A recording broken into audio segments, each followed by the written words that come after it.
Entonces,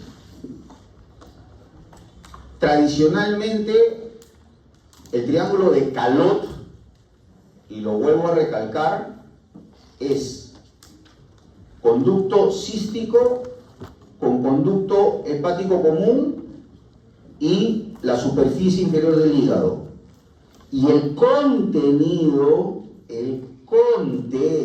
del triángulo, el contenido es la arteria cística. Y es más, clásicamente el triángulo de Calot tiene dos contenidos: la arteria cística y algo que no se lo quise mencionar porque realmente no tiene mucha importancia. Es un ganglio que a veces se encuentra ahí. Es el ganglio de Mascagni. Pasamos a ver lo que es, intestino delgado e intestino grueso. Y en lo que es intestino delgado, ya habíamos visto la clase pasada, la primera porción, que es el duodeno, ¿no? Aquella porción que mide entre 20 y 25 centímetros y que tenía pues a su vez cuatro porciones, ¿no? El bulbo, la porción descendente, la porción horizontal y la porción ascendente. Ahora vamos a ver el yeyuno y el íleon.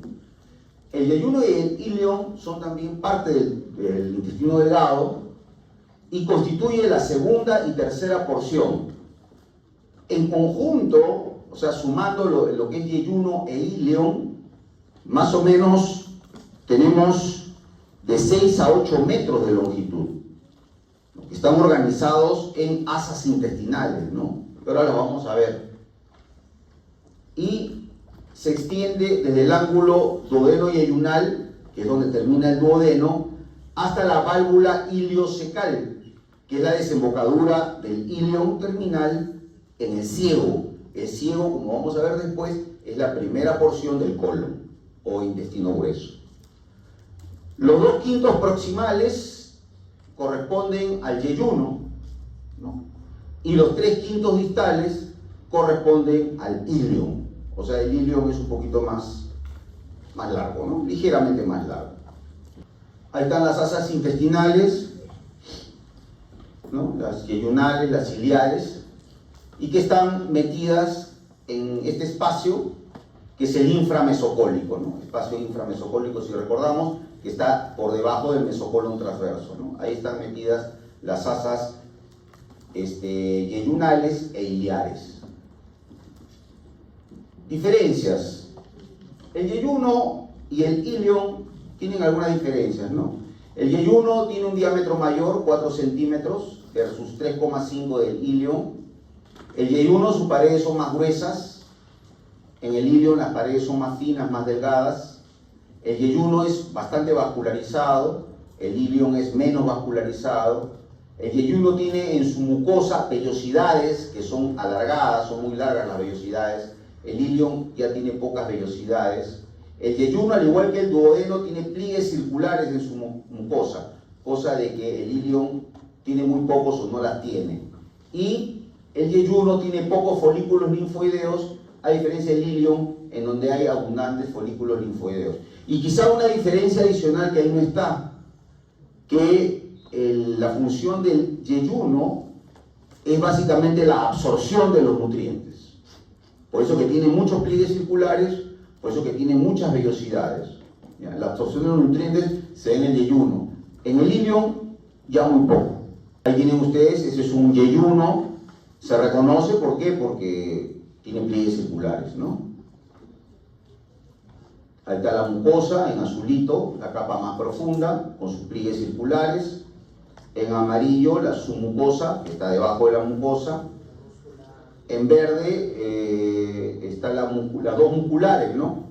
La capa circular interna y la capa longitudinal externa. Y terminamos con la que está en celeste, que es la serosa, que no es otra cosa que el peritoneo parietal, el peritoneo visceral, ¿no?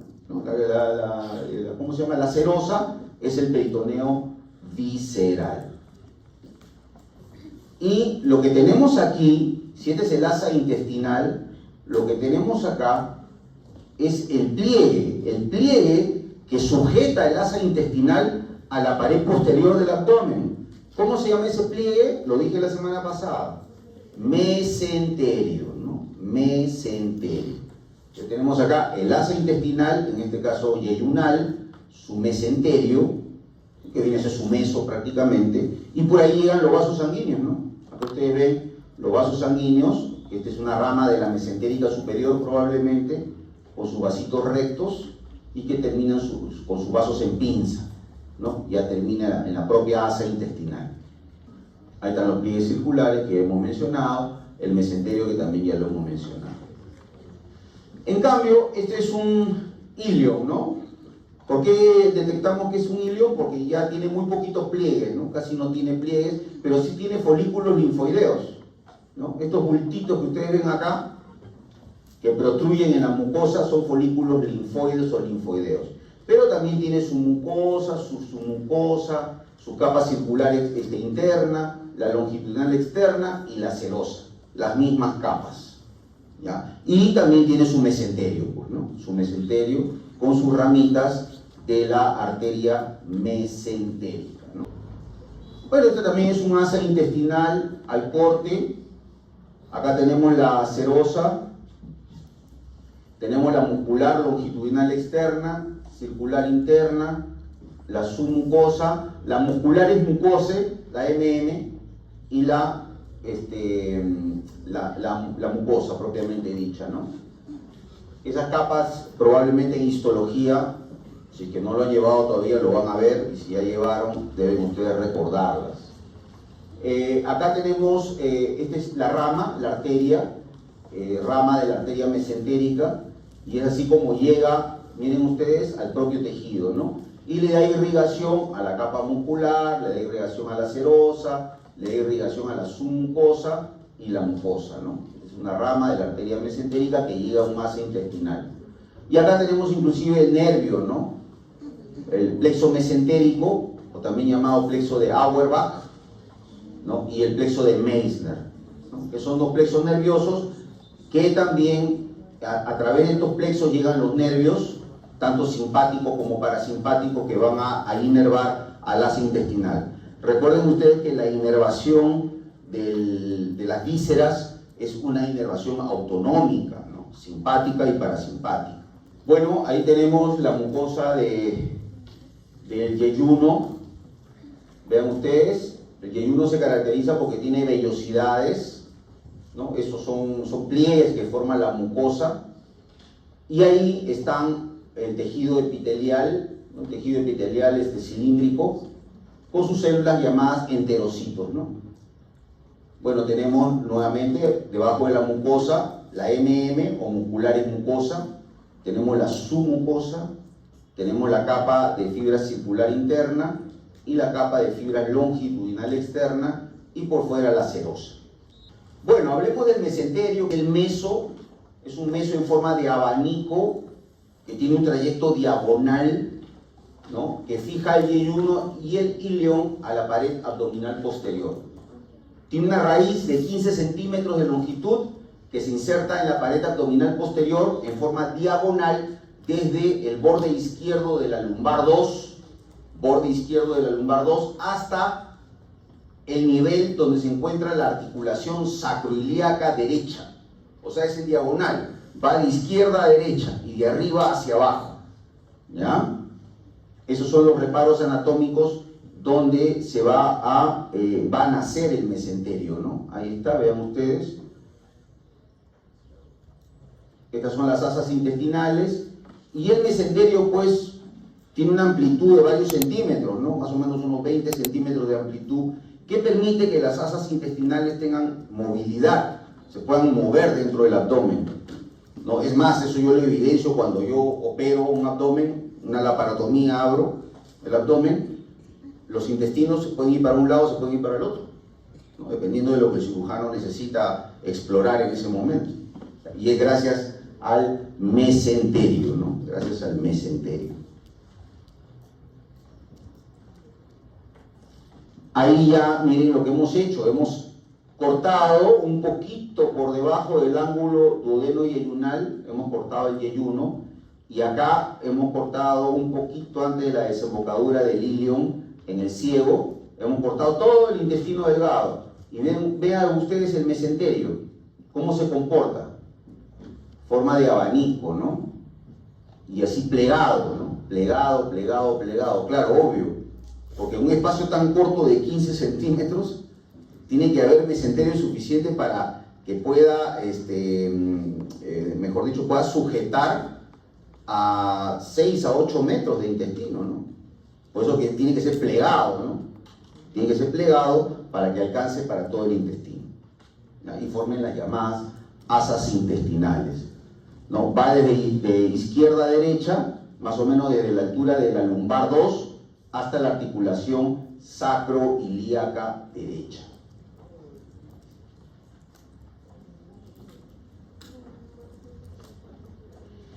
Y es justo lo que le decía, ¿no? La amplitud de estos repliegues mesentéricos, desde su raíz hasta el asa propiamente dicha, es de 20 centímetros más o menos, ¿no? Eso le da bastante movilidad. Y estos repliegues mesentéricos, que están formados por peritoneo visceral, contienen a las ramas yeyunales e iliales de la arteria mesentérica superior.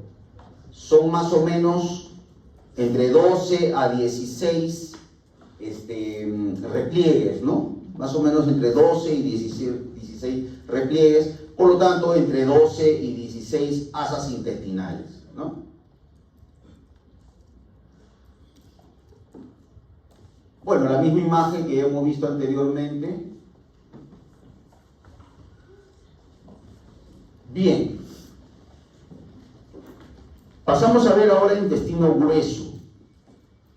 Obviamente el intestino grueso tiene sus grandes diferencias con el intestino delgado. Quizá de repente de manera introductoria, así como yo le dije, ¿no?, que el yeyuno, como parte importante del intestino delgado, es donde más se absorben los nutrientes, ¿no? Los nutrientes se digieren, la digestión química de los nutrientes se produce en el duodeno, pero la absorción mayormente se produce en el yeyuno. En el ilion prácticamente no hay absorción de nutrientes. En el intestino grueso va a tener básicamente dos momentos fisiológicos importantes. El primero, ahí el contenido intestinal se va a deshidratar. ¿Por qué? Porque en el intestino grueso lo que se va a absorber básicamente es agua. Y el contenido intestinal, al deshidratarse, va a formar las heces, o la materia fecal, como quieran decirlo. O sea, las heces se forman en el intestino grueso producto de la deshidratación de ese contenido intestinal, ¿ya? Básicamente esa es la función del colon, ¿no? Absorción de agua y algunos solutos, ¿no? Y algunos solutos. Y ahí está, ¿no? Ahí está escrito, creo, ¿no? Se extiende del extremo distal del ilion hasta el ano, ¿no? Hasta el recto, básicamente, la parte terminal del recto. Mide 1.5 metros de longitud, bastante menos que el intestino delgado, y se encarga de la absorción de agua y solutos. Y quizás lo que no está anotado ahí, y ahí se forman las heces, ¿no? Materia fecal o heces.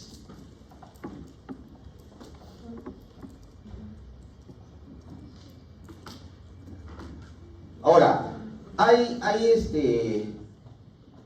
un tema, pues,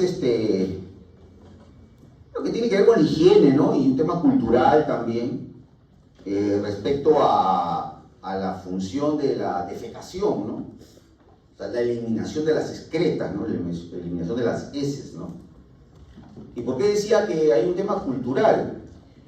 Porque yo, que tengo mucha experiencia atendiendo a adultos mayores,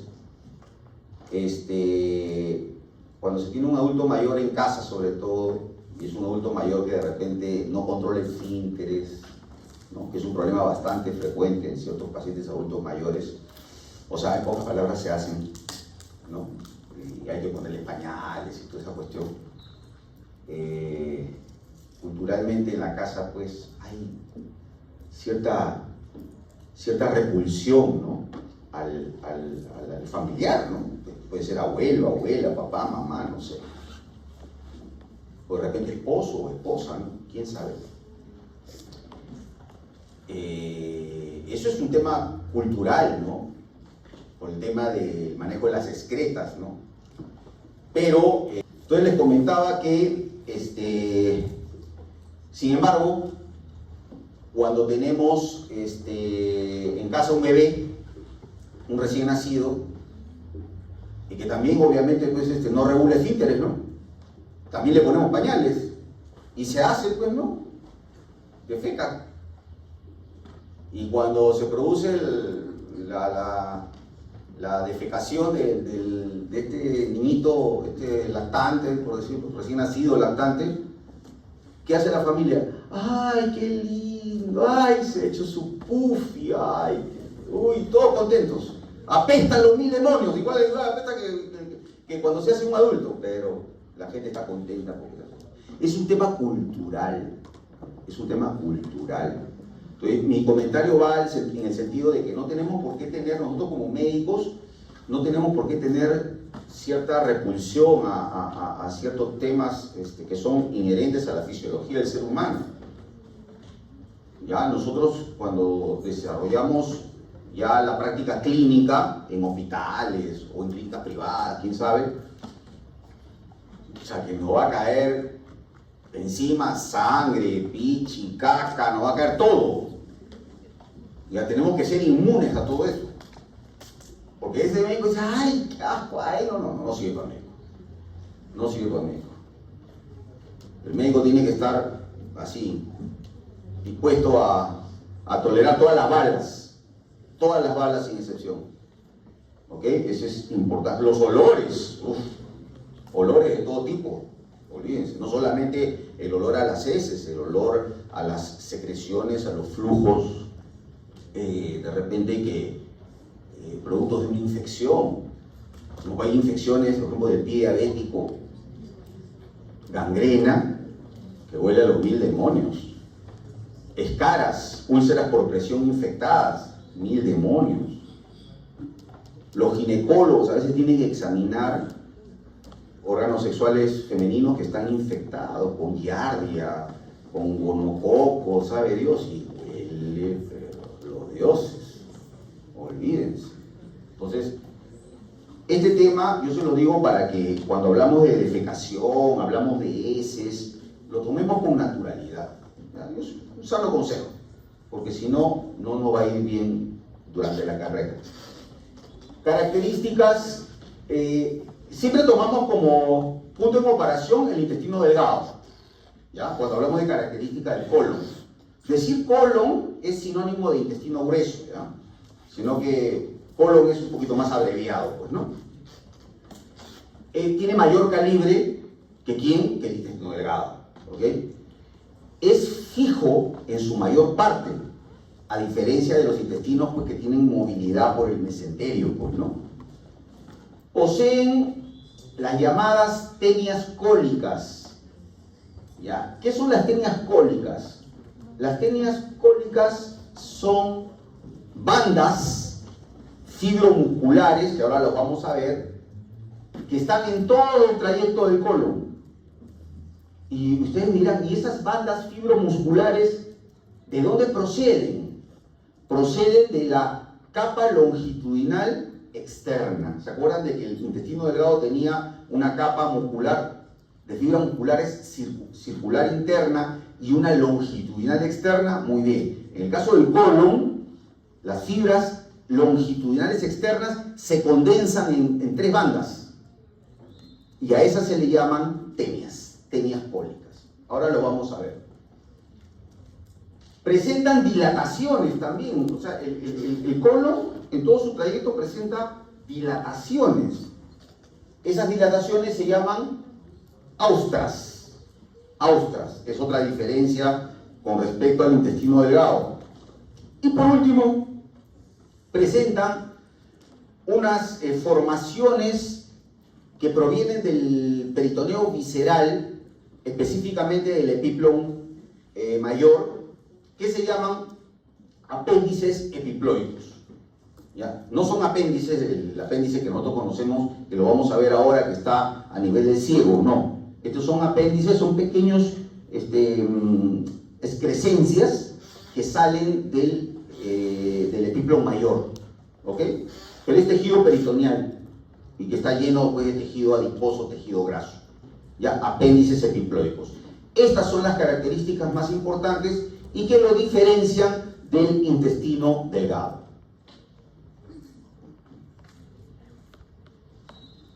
Las porciones del intestino grueso o colon. La primera porción del colon es el ciego. La segunda es el colon ascendente, porque algunos le llaman colon derecho, ¿ya? Para mí es el colon ascendente. De ahí llegamos al ángulo cólico derecho, o sea, es donde cambia de dirección el colon, el ángulo cólico derecho. Algunos le llaman ángulo hepático del colon. Yo prefiero llamarle ángulo cólico derecho. De ahí viene el colon transverso, ese que está sujeto a la pared posterior a través del mesocolon transverso, si recordamos un poquito la clase de la semana pasada. De ahí llegamos al ángulo cólico izquierdo, que algunos le llaman ángulo esplénico del colon, ¿no? Vamos a llamarlo ángulo cólico izquierdo. De ahí viene el colon descendente, ya estamos bajando, pero por el lado izquierdo. Algunos le llaman colon izquierdo, colon descendente. De ahí llegamos a una zona un poquito redundante, ¿no? Que es el colon sigmoides. ¿Y por qué le llaman sigmoides? Porque tiene forma de letra S. Entonces le llaman colon sigmoides, ¿no? Que es la parte móvil, es la parte más móvil del colon, ¿no? Tiene su mesosigmoide, ¿no? Y terminamos ya en el recto, ¿no? Que es la parte ya la parte final. El recto topográficamente se ubica en la pelvis.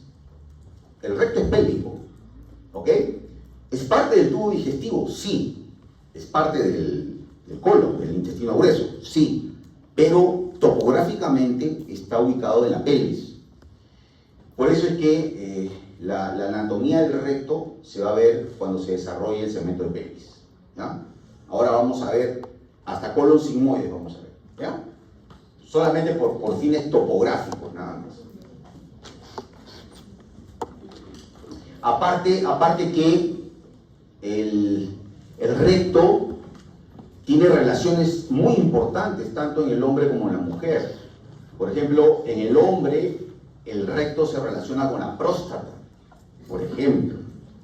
En la mujer, el recto se relaciona con el útero, ¿no? Entonces, esas relaciones son importantes. Entonces, es mejor verlo cuando se desarrolle pelvis, ¿no? Muy bien, acá está todo lo que hemos enunciado, está aquí. ¿Cómo se llama esta primera porción? Ciego, correcto. Esta segunda porción, perfecto. Este ángulo, ángulo cólico derecho, colon. Este ángulo, ángulo cólico izquierdo. Esta porción, colon descendente. Y esta de acá en forma de S, colon sigmoide, ¿qué termina en él? No, recto primero, recto. El ano está al final. O sea, el ano ya es la parte final del recto, ¿no? Ya digamos que se une a la piel, pues, ¿no? De la zona perineal, ¿no? Ya, por si acaso, esta parte de acá del ilion, que está llegando al ciego, se le conoce como el ilion terminal, ¿no? Ilion terminal, así se le conoce, y desemboca en una valvulita, que ahora la vamos a ver, que es la válvula iliocecal. ¿Qué es esto de acá? Esta cosita que está acá, que sale del ciego. ¿Apéndice? ¿Apéndice? Eso es el apéndice, pues. Correcto, apéndice. El apéndice le llaman, por ejemplo, algunos le llaman apéndice secal. ¿Por qué? Porque se ubica en el ciego, pues, ¿no? Apéndice secal. Otros le llaman apéndice vermiforme, forma de gusano, apéndice vermiforme. Vermi, con B, con V, vermiforme, ¿no? Forma de gusano. Y se ubica en el ciego, ¿no? Y esto es obviamente el causante de las famosas apendicitis aguda, ¿no? ¿Qué pasa? Que este apéndice es parte del intestino, o sea, tiene su canal en el centro, y a veces se llena pues de materia fecal, y a veces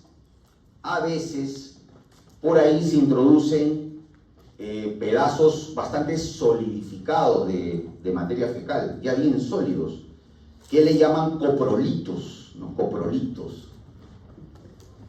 ¿Y qué pasa? Tapan el canal del apéndice, lo tapan, y obviamente todo el contenido que está en su interior comienza a inflamarse, comienza a infectarse, y se produce la apendicitis aguda, ¿no? Bueno, en realidad, como yo acabo de decir a los chicos que estamos haciendo anatomía aplicada, el pan de cada día para un cirujano general es apéndices, vesículas y hernias. Ese es el pan de cada día para los cirujanos generales, ¿no? Ya si hay otro tipo de subespecialización, ya verán otro tipo de patología, ¿no? Pero usualmente el cirujano general, lo que más ve es eso, ¿no? Apéndices, hernias y vesículas, ¿no? Muy bien. ¿Qué será esto de acá? Esta banda que ustedes están viendo acá. Esa es una de las tenias, pues, una tenia cólica, ¿no? Es una condensación de fibras musculares lisas longitudinales externas, ¿no? Acá también ven ustedes la tenia cólica, ¿no? Se ve claramente. Y estas formaciones, ¿qué serán? Son los apéndices epiploicos, ¿ya? No, son como decir los apéndices falsos. El único apéndice verdadero es este de aquí, ¿ya? ¿Y qué serán estas dilataciones? Miren ustedes, ¿no? Dilataciones. ¿Cómo se llaman esas dilataciones? Austras, correctos, austras. Muy bien, correcto. ¿Y por qué creen ustedes que se producen esas austras?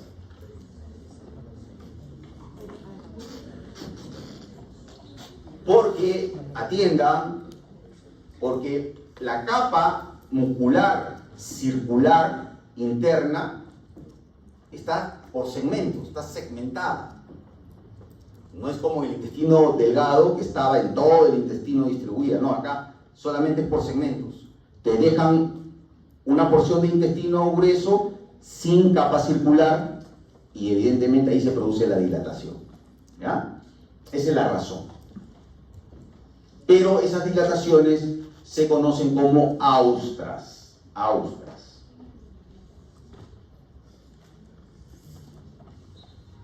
Las capas son exactamente iguales que en el intestino delgado, ¿no?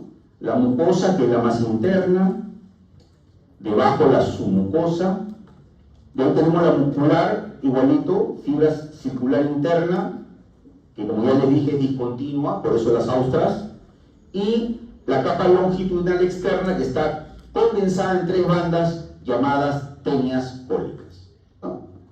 Y la serosa, obviamente, que es derivado del peritoneo visceral, ¿no? Peritoneo visceral, serosa. ¿Ok? Acá, ¿qué estamos viendo? Esta es la mucosa, ¿cierto? La mucosa. Acá estamos viendo la mucosa del ciego. Esta es la primera porción, el ciego. Vean ustedes cómo desemboca el ilion en esta valvulita, que es la llamada válvula iliocecal. Válvula iliocecal. Entonces ahí deriva el ilion terminal para que el contenido intestinal pase al intestino grueso, específicamente al ciego, ¿ya? Esa es la serosa, obviamente, la capa más externa. Ahí tenemos la muscular y la mucosa. Bien, vamos a retomar el tema vascular. Si recordamos un poquito la clase pasada, habíamos visto que la aorta abdominal apenas atraviesa el hiato aórtico, da una primera rama que es bastante gruesa y cortita, que es el tronco celiaco, ¿ok? La siguiente rama, que nace también de la aorta abdominal, es la arteria mesentérica superior. Mesentérica superior, que básicamente va a ir a los intestinos, ¿no? Básicamente esta mesentérica va a ir al intestino delgado, ¿no? Pero va a dar varias ramas, ¿no? Va a dar las pancreatoduodenales inferiores, que van al páncreas y al duodeno, las yeyuno-iliares o yeyuno-iliales, que van al yeyuno y al ilion, que son más o menos de 12 a 16 ramas, que nacen de la margen izquierda formando arcos de primer a quinto orden.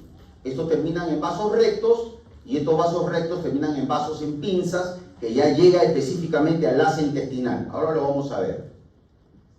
Me va a dar una arteria que es la iliocólica, que a su vez tiene varias ramas: la cólica, la secal anterior y secal posterior, la apendicular y la ilial. Me va a dar la cólica derecha y la cólica media. Todas estas ramas son de la arteria mesentérica superior. Vamos a verlas. Con respecto a estas ramas de la mesentérica, también ustedes van a encontrar distintas nomenclaturas. Si revisan la literatura francesa, la literatura anglosajona, van a encontrar distintas denominaciones. La que va a valer para nosotros es la que yo les acabo de mostrar en el PPT, ¿ok?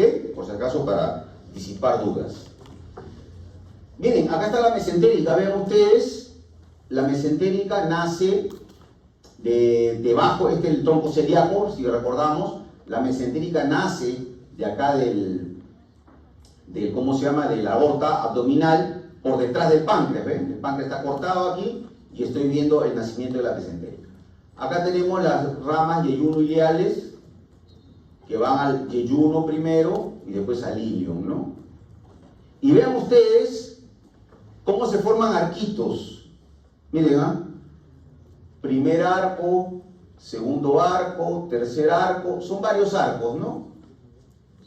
Esos son los arcos de primer, segundo, tercer, cuarto y hasta de quinto orden ahí. Y esos arcos, producto de las arterias yeyunales y iliares, terminan en vasos rectos. Miren ustedes, acá están los vasos rectos, que son los que ya llegan prácticamente al asa intestinal.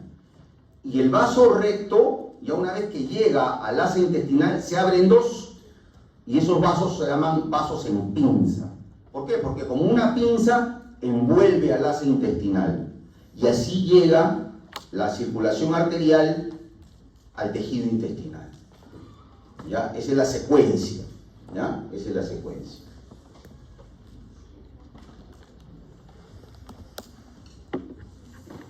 Ahí están ramas, yeyunales e iliales. Ahí está, miren. Acá se ve bastante mejor, sobre todo aquí. Este es un asa intestinal. Y vean los arcos, ¿no? Arco de primer orden, segundo orden, tercer orden. Hasta quinto orden pueden encontrar. Mira, acá hay 5 órdenes, ¿no? 1, 2, 3, 4. Bueno, hasta el cuarto orden hay aquí, ¿no? Y después vienen los vasos rectos, que llegan ya hasta la misma asa, y de ahí vasos en pinza, ¿no? Que ya en vasos en pinza rodean ambos, porque son dos vasos en pinza, rodean al asa intestinal e irrigan todo el tejido intestinal, ¿no? Todo el tejido del asa intestinal. ¿Ya? Ese es el comportamiento de estas ramas yeyunales e iliales.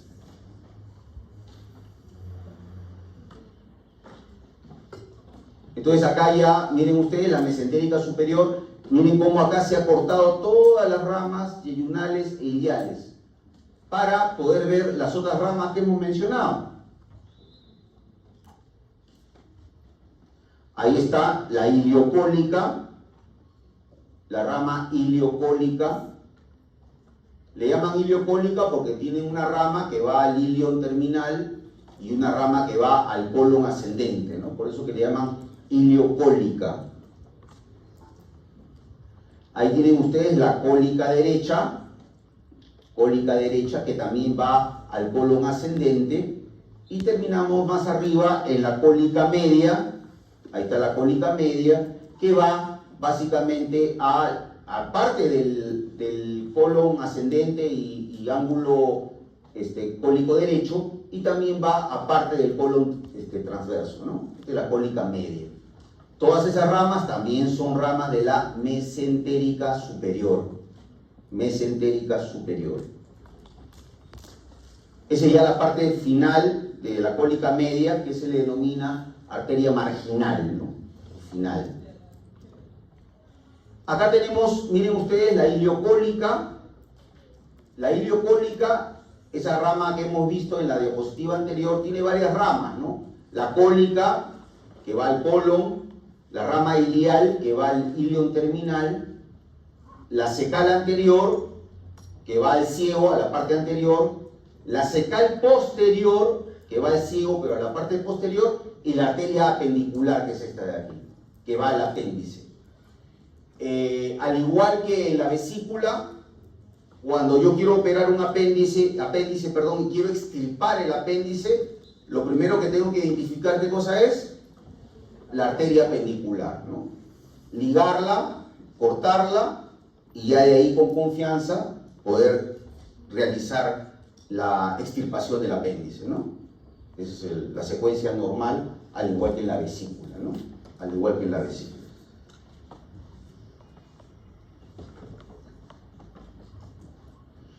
Bueno, esto es solamente una revisión. Tenemos el ciego, acá le dicen papila ilial, ¿no? Pero es válvula iliocecal. Nosotros vamos a llamarla válvula iliocecal. Ilio de ilion y cecal de ciego. Acá tiene la apertura del apéndice. Esta es la apertura del apéndice. Por ahí se meten a veces, como le digo, los coprolitos. Obturan el apéndice y se produce la apendicitis aguda, ¿no? Y tenemos pues el colon ascendente, ¿no? El ángulo cólico derecho, el transverso, el cólico izquierdo, el descendente y el sigmoide, ¿no? El sigmoide. Acá los apéndices epiploicos, por ejemplo, le llaman apéndices omentales, ¿no? Para nosotros es apéndices epiploicos y punto, ¿ya?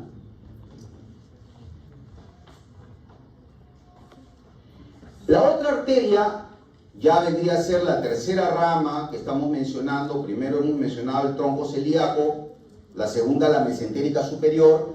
La tercera rama es la mesentérica inferior.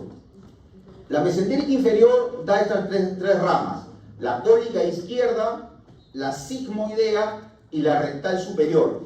Esta última rama, rectal superior,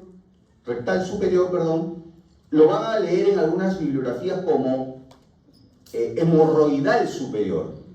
Hemorroidal superior, ¿ya? Entonces, cuando ustedes lean, sobre todo bibliografía francesa, lean arteria hemorroidal superior, se están refiriendo a la rectal superior, ¿ya? Nosotros vamos a llamarla rectal, para evitarnos problemas.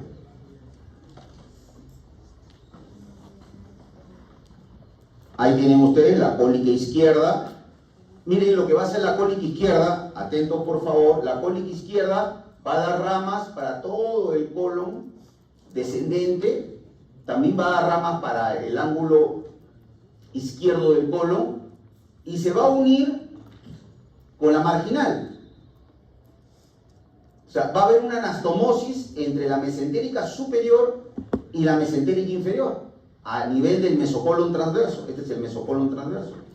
Esa anastomosis, esa unión de la mesentérica superior y mesentérica inferior en este mesocolon transverso, algunos le llaman arco de Riolano. Arco de Riolano. ¿Ya? No es otra cosa que la unión de las ramas de ambas arterias, ¿no? La mesentérica superior y la mesentérica inferior a nivel del mesocolon transverso. Ahí tenemos la sigmoidea, que obviamente son ramas para el colon sigmoides. Y tenemos aquí, miren ustedes, la rectal superior, ¿no? ¿Que a dónde va? Se va al recto. La rectal superior, o también llamada hemorroidal, ¿no? Superior. rectal superior. Y esas son las ramas de la arteria mesentérica inferior. Tomen nota que la mesentérica superior es bastante más gruesa que la mesentérica inferior. Ya, ese detalle es importante también tomarlo en cuenta.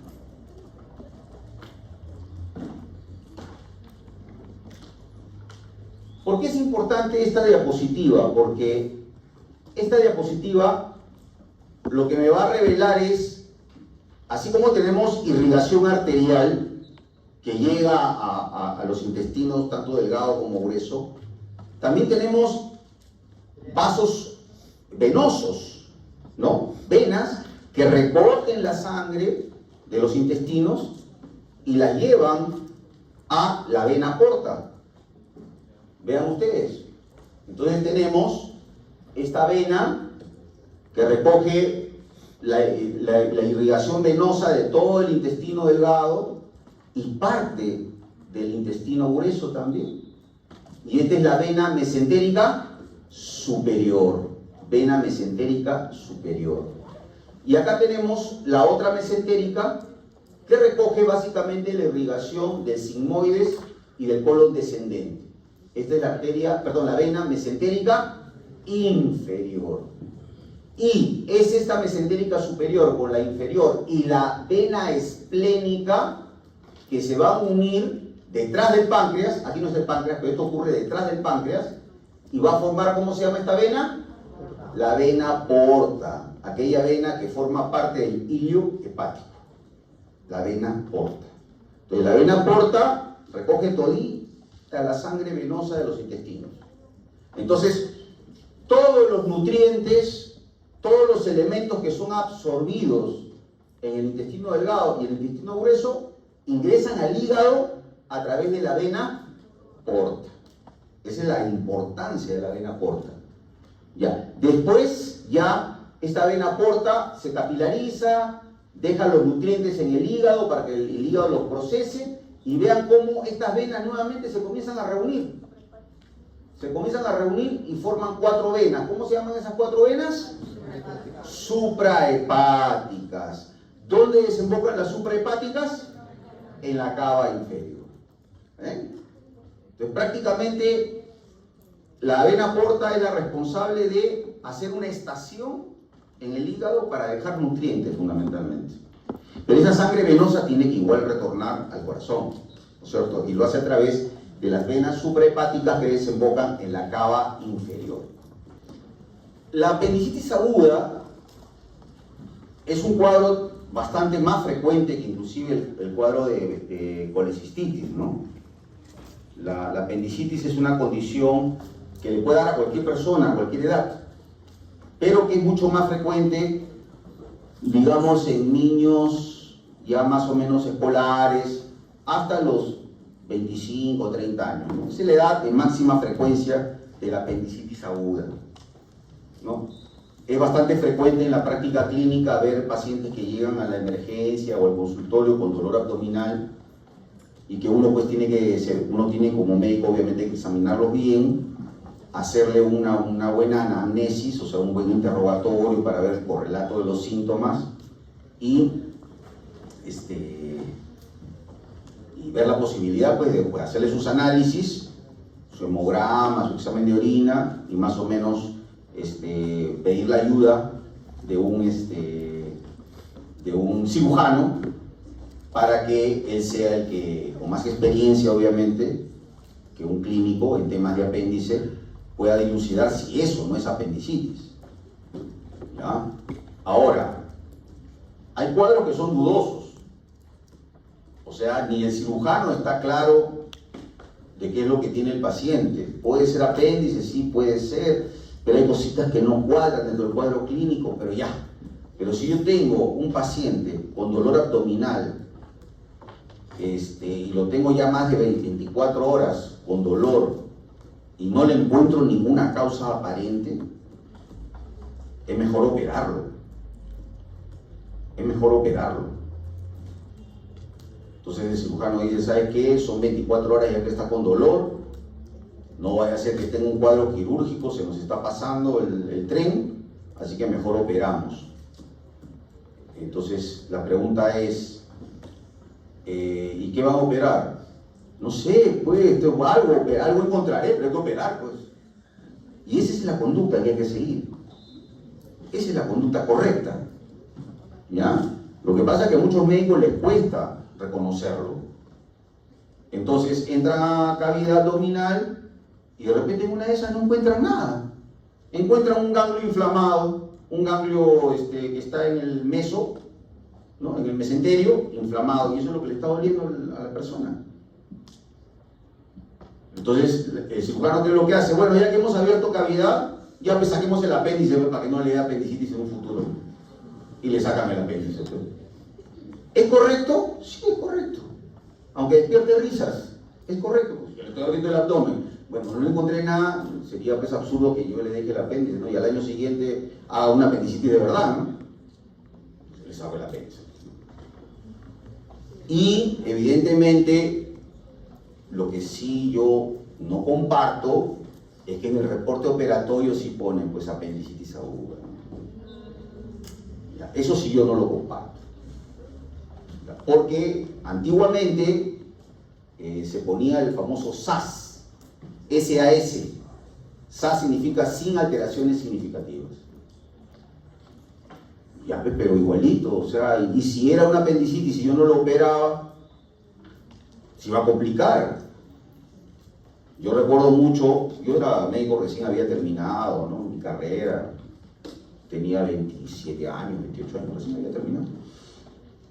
Y estaba trabajando en una clínica como médico de guardia y una pediatra, que era mi amiga, la conocía de la universidad donde yo estudié, Cayetano Heredia, la conocía. Y me dice, Pedro, quiero que veas un pacientito, a ver qué te parece. Era un chico de 12 años. De verdad que el cuadro era medio abigarrado, un cuadro medio extraño, ¿no? Pero yo le digo, mira, fulanita, le digo, yo creo que me parece a mí que esto es quirúrgico. Sí, me dice, le he pedido una interconsulta a Graña. Graña era el cirujano pediatra de esa clínica. Llega el flaco Graña, un médico cirujano pediatra con mucha experiencia, le dice, ¿sabes qué? Quirúrgico, esto hay que operarlo. Hay que preparar sala ahorita. Así, con seguridad. Y a mi coleguita pediatra no se le ocurre mejor idea de la típica, ¿no? Vamos a observar unas horas más. Esa madrugada el chico se descompensó, hizo una sepsis y se murió. Los familiares, ya ustedes se imaginan cómo estaban los familiares, exigieron la necropsia. Ustedes saben que para que le hagan autopsia a un cadáver, más aún si es niño, es porque realmente los familiares sí querían saber qué cosa era lo que había pasado. Porque la mayoría dice, no, ya, pues doctor, hágame el certificado de defunción nomás, ¿no? Pero no, ellos exigieron la necropsia. ¿Y qué salió en la necropsia?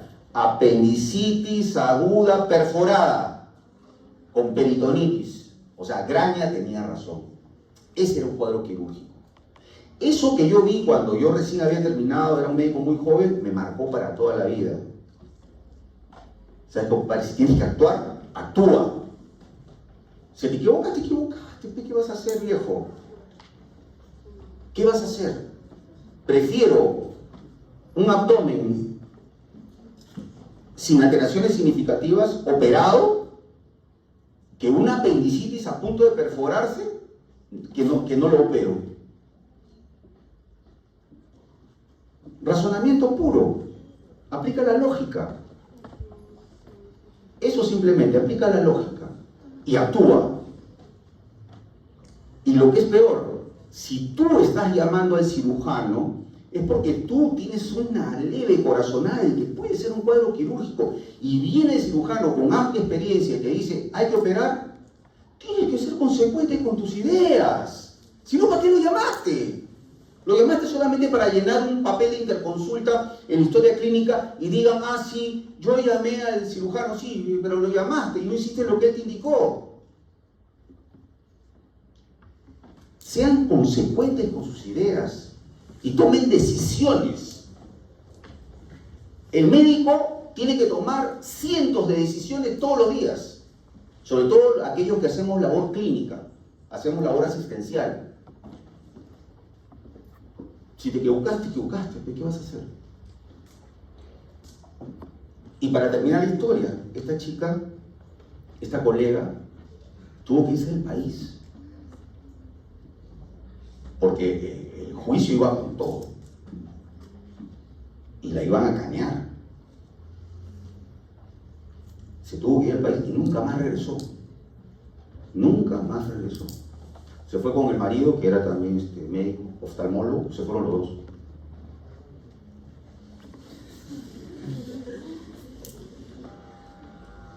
Entonces, este tema de la apendicitis es un tema que lo van a ver ustedes con mucha frecuencia y que es a propósito de esta clase.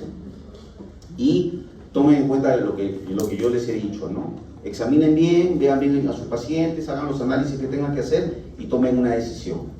Tienen un periodo, tienen un tiempo. Una apendicitis aguda pues normalmente evoluciona en 24 horas, ¿no? Pero ya más allá de 24 horas, si yo no tengo un diagnóstico claro, es mejor tomar una decisión por muy radical que parezca.